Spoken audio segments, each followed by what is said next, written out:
Tonight, Democrats are focusing their anger on two people. And here's the fascinating part. The two people who Democrats hate right now, neither one of them is named Donald Trump. We start with Elon Musk, who's facing the wrath of the progressive left as vandals are targeting his Tesla showrooms left and right. People are also destroying Teslas that are just found in the wild.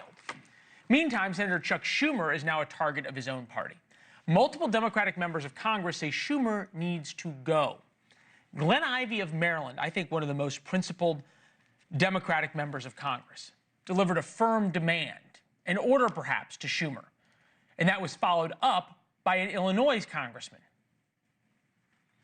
But I'm afraid that it may be time for the Senate Democrats to pick new leadership as we move forward.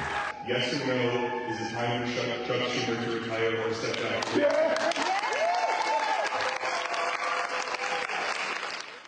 And there you saw the nod. It is amazing right now to watch Democrats eat their own.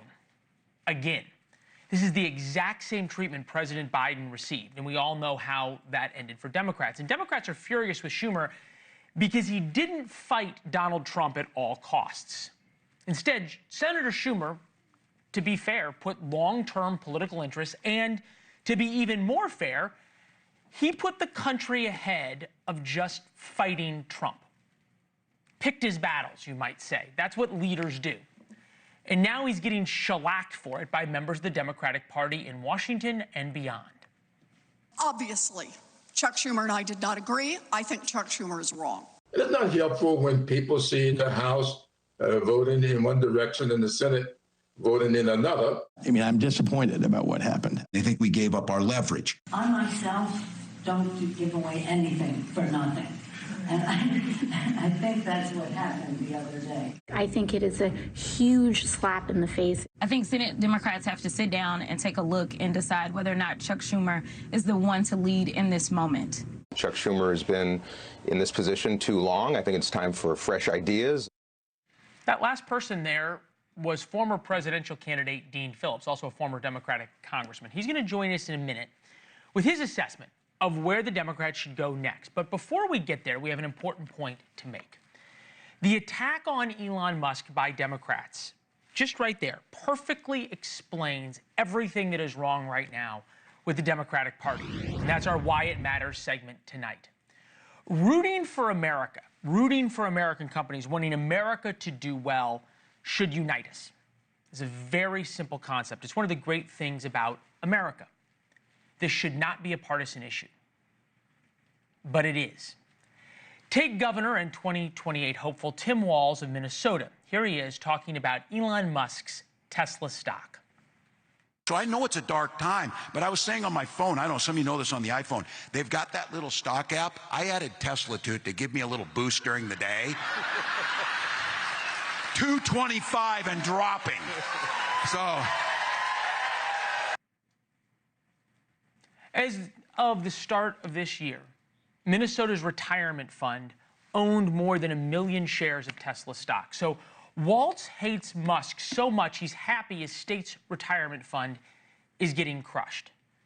Tesla stock goes down, it crushes anyone with a 401k. Who relies most on 401ks? It's very simple. Middle and upper class credentialed workers, the most likely Democratic voters. It's very simple. Those are also the very same people who watch late-night TV shows. Tesla stock is way down, almost disastrously so. People have been vandalizing Tesla vehicles, new Tesla vehicles. Please don't vandalize, don't ever vandalize Tesla vehicles. Oh, the hilarity. The Trump resistance movement is now supporting burning and vandalizing cars. This is at a Tesla dealership. There is hundreds of videos now of people going and destroying Tesla cars in parking lots, keying them, throwing things at the windows and bashing them in. The burning of people's cars hurts the people who own them. Who are most likely to own Teslas?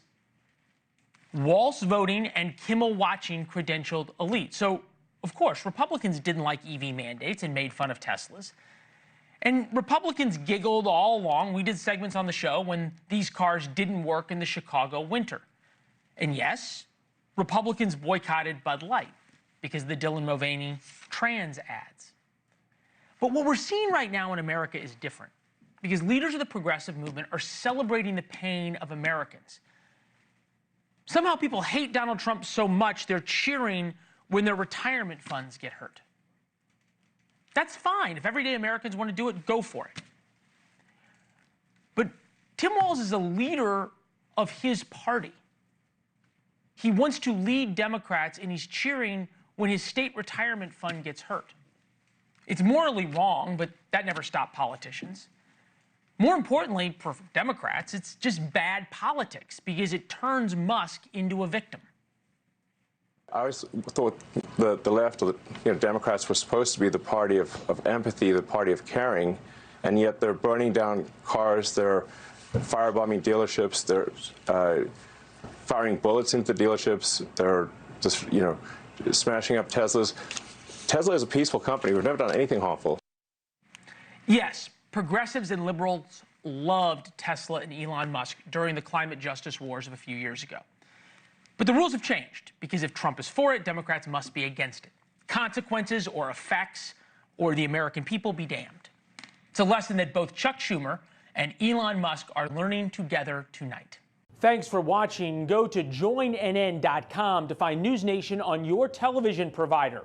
And don't forget to click the red subscribe button below to get more of NewsNation's fact-driven, unbiased coverage.